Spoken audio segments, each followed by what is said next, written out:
Tonight, the Attorney General's office is calling on the Oklahoma Supreme Court to put a complete end to what would have been the nation's first state-funded religious school. The filing came just hours after the statewide charter school board voted to take its case all the way to the U.S. Supreme Court.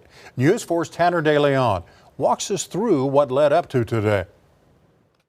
With the start of the new school year just around the corner, the future of St. Isidore and, more importantly, its students is still in limbo. Last month, the Oklahoma Supreme Court issued an opinion saying St. Isidore would have violated the state constitution by using tax dollars to fund the religious charter school. That opinion came with an order to the state's virtual charter school board in the contract with St. Isidore.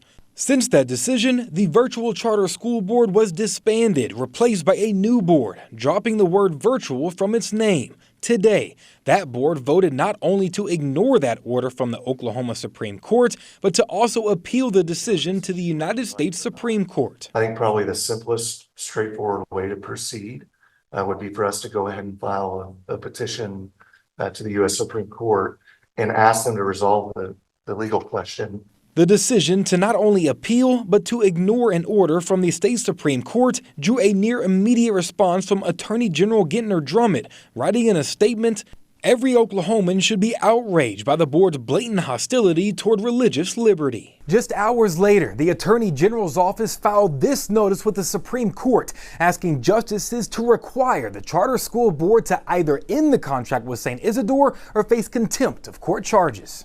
In it, he claims for nearly a month, the Oklahoma statewide charter school board has ignored this court's patently clear order requiring rescission of the unlawful contract.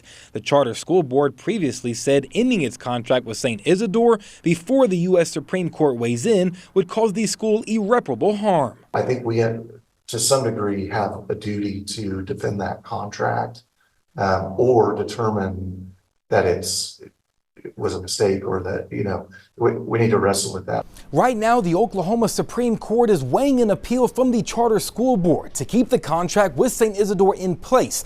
It's not clear how the Attorney General's latest filing will affect that decision, but of course we'll keep you updated. In the newsroom, Tanner DeLeon, Oklahoma's News 4.